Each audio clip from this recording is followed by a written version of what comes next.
اس کے بعد صاحب ایک اہم ترین چیز ہے صاحب جی، جیسا کہ آپ نے صحابہ وغیرہ کا ذکر وغیرہ کیا، حضرت عمر رضی اللہ تعالیٰ عنہ سے بھی بہت سارے لوگ انہوں نے پوچھا کہ آپ کا خبا مبارک اتنے سے کم کپڑے میں کیسے بن سکتا ہے، لوگوں نے سوال کیا۔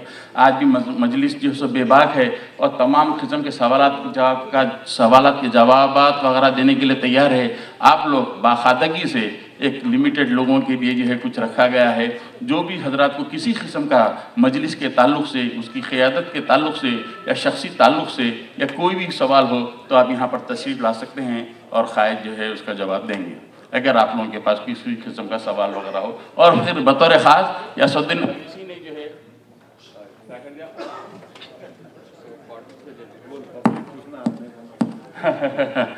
تو جو اور قائدی نے کہا ہے کہ تم سب کو آزادی ہے، پھر آزادی کا موقع بھی ہے، اور جو کچھ بھی آپ کے دل میں کسی قسم کی اضطرافی انتشاری کیفیت وغیرہ ہے تو برابر آپ ان سے سوال کر سکتے ہیں اور اس کا جواب جو ہے ملے گا۔ اور پھر آخر میں ایک شعر دو شعر کر کے عرض کر دیتا ہوں۔ دنیا میں جنگ عام ہے روٹی کے واسطے، شمشیر بے نیام ہے شمشیر بے نیام ہے روٹی کے واسطے، گھنگرو طواف کرتے ہیں روٹی کے گرد ہی، کوٹھے کا اہتمام ہے روٹی کے واسطے، زاہد کی دعاؤں میں روٹی کا تذکرہ، بدنام یہ غلام ہے روٹی کے واسطے، بانگی کی اذانیں بھی محتاج نان ہیں، مندر میں رام رام ہے روٹی کے واسطے۔ اور ہم سب خود جو ہے سب یہاں روٹی کے لیے آئے ہیں، اور اس 5 سوال کا موقع دیا گیا ہے، اس کے بعد پھر روٹی کا انتظام وہاں پر ہے۔ السلام جلدی آ جائے صاحب، اور جو کوئی اگر پیچھے اگر رہ گئے ہیں، اگر سامنے سوال کرنا ہے تو یہاں پر تشریف لائیں، برابر جو ہے اس کا مظاہرہ کریں صاحب۔ آئیے صاحب، سعادت صاحب۔ السلام علیکم۔ کہ مجلس کو قائم ہوئے 40 سال ہو گئے، کیا وجہ ہے کہ آج تک مجلس جو ہے آل انڈیا پارٹی نہیں بن سکی؟ اس کی کیا وجوہات ہے؟ یا تو قیادت کی کمی ہے یا آپ کے پاس کوئی صحیح پلان نہیں ہے جس کی وجہ سے آج تک مجلس کو آل انڈیا لیول پر قبول نہیں کیا گیا؟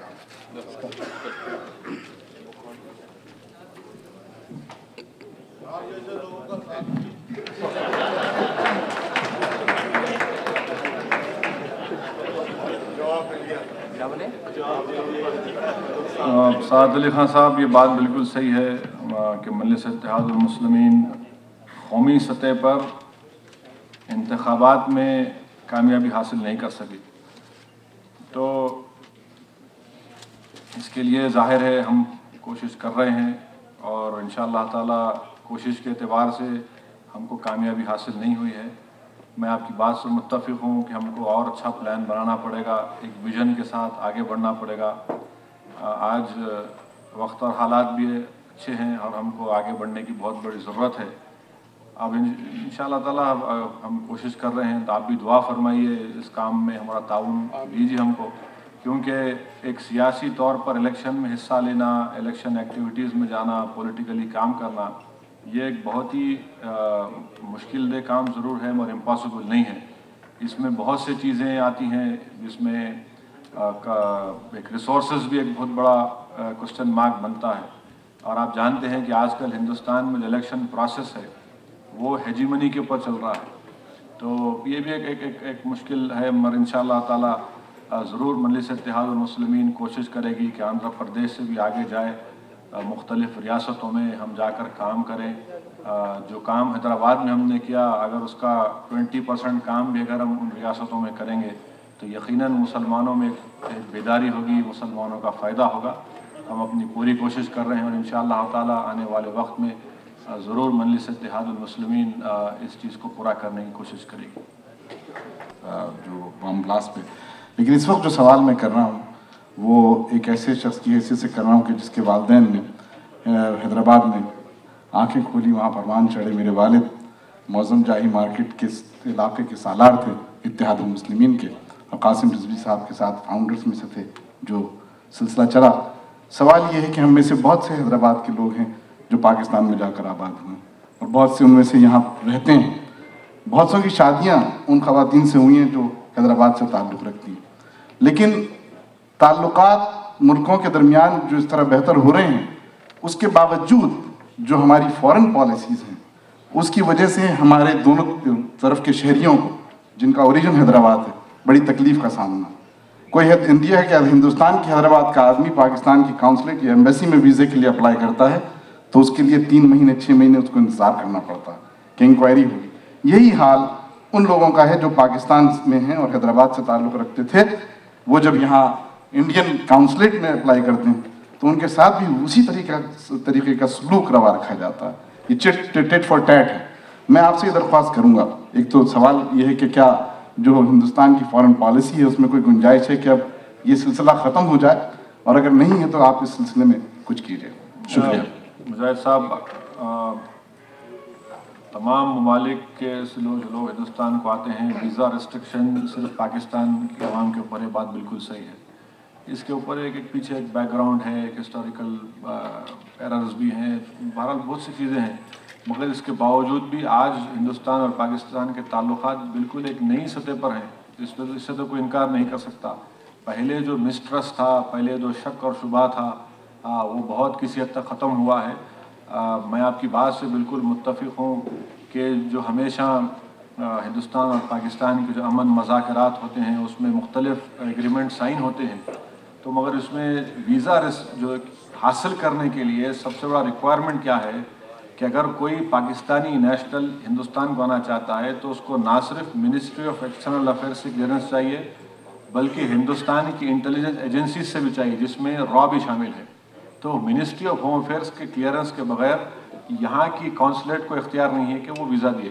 میں آپ سے ایک ہی گزارش کروں گا, کیونکہ میں حیدرآباد کا رکن پارلیمان ہوں, یا اگر آپ ہندوستان کے کسی بھی ریاست جانا چاہتے ہیں, میرا ای میل ایڈریس ہے. آپ صرف اس کے اوپر جو پاکستان کے وزٹر ہیں ان کی پاسپورٹ کاپی آپ سکین کر کے میرے کو ای میل کریے. میں وزارت داخلہ کے منسٹر کو خط لکھوں گا, اور میرے بولنے کے اوپر کئی پاکستانی نیشنلز کو, خاص طور سے میرے خود رشتہ دار اور احباب میرے جو لوگ آج کراچی میں ہیں, ان کو ویزا ملنے میں آسانی ہوئی ہے. یہ ایک پروسیجرل چیز ہے جو حکومت ہند اس پہ انسسٹ کر رہی ہے کہ جب تک ایجنسیز سے کلیئرنس نہیں دیا جاتا, ان کا بیک گراؤنڈ چیک نہیں ہوتا, ہم نہیں دیں گے. ویزا ریلیکسیشن تو ہے, بہت سے لوگ جو انڈین بارن ہیں ان کے لیے تھوڑا بہت اتنا اسٹرکٹ نہیں ہے, مگر ایک پروسیجرل چیز ہے. اس کے لیے وہ تیار نہیں ہو سکتا ہے کہ اگر مشرف صاحب اور 1 سال بھر رہے تو یہ چیز بھی ختم ہو سکتی ہے. مگر اگر آپ کو سے کوئی تکلیف ہے تو پلیز آپ میرے کو ای میل کر دیجئے. ہماری نمائندگی پر انشاءاللہ تعالیٰ وہ جو ٹائم پیریڈ ہے میرے خیال سے بہت کم ہو جائے گا. 15-20 دن کے اندر بھی انشاءاللہ تعالیٰ وہ لوگ بیک گراؤنڈ چیک کر کے آپ کو ویزا دے دیں گے. کہ ہمارے خطیب امام صاحب ہیں جو اندر داخل ہوتے خود جو پولیس ان کی چیک کرتی ہے, تو یہ مسلمانوں کے لیے بہت معیوب بات ہے. میں ایک بات آپ سے کہنا چاہوں گا کہ میں شکاگو کے ماحول کو پرآشوب نہیں کرنا چاہتا ہوں. جی جی بہت اچھا ماحول ہے یہاں کا. میں پچھلے 7 دن سے میں اخبار نہیں پڑھ رہا ہوں, تو میں سیاست یا منصف کے اوپر بات نہیں کرنا چاہتا ہوں. آپ نے جیسے نماز کے بارے میں اور قرآن کے بارے میں کہا, تو ہمارے ایم ایل اے جو دوسری جگہ بھی نماز پڑھتے ہیں تو وہ ٹائم نکال کے ہر جمعہ جو ہے مکہ مسجد میں نماز پڑھا کرے تاکہ وہاں کے حالات سے بھی واقف ہو سکیں وہ لوگ. بالکل آپ کی ہم کوشش کرتے ہیں مختلف حلقے کے مختلف جامع مسجد کے جا کر نماز جمعہ ادا کریں. انشاءاللہ تعالیٰ مکہ مسجد میں پڑھنے ضروری ہے انشاءاللہ. حیدرآباد تشریف لائیے کہ اسے اور شعر پیدا کر دے. اسد کے حساب سے شعری ہے, اللہ شعری قائم رکھے. ایک چھوٹا سا سوال ہے, آپ کی اسپیچ کے دوران میں بہت ایکسائٹڈ ہو کے سن رہا تھا, میل ملاپ کی بات ہو رہی تھی. ہم دور رہ کر اپنے حیدرآباد کی خوش ماحول اور اچھے ماحول کی دعا کرتے رہتے ہیں, لیکن ایک چھوٹی سی بات یہ ہے کہ مجھے سمجھ میں نہیں آتی. I am not very known about the political activities, مگر جو ہمارے آپس میں جو بہن بھائی, جو ہمارے جو بھائی لوگ آپس میں ایک دوسرے پر جو تفرقہ کے پیدا کرنے کی کوشش کر رہے ہیں, اس کی حد تک اتحاد المسلمین جیسی اسٹرانگ پارٹی کہاں تک میل ملاپ کے لیے اپنا ہاتھ آگے بڑھے گی. ہماری تو بھائی یہی خواہش ہے کہ تم جیو ہزاروں سال, ہر سال کے دنوں 50,000. حیدری صاحب میں آپ کو ذمہ داری دے رہا ہوں, آپ مسئلے کو ختم کر دو. آپ نو پرابلم. اب فواد ایک سوال کریں گے, آخری سوال ہے. Assalamu alaikum. Assalamu alaikum. Asad bhai, thank you so much for an inspirational speech. I don't have a question, I have a request. I volunteer for an organization called Indian Muslim Council. And Indian Muslim Council is engaged in providing political platform for leaders like you in America.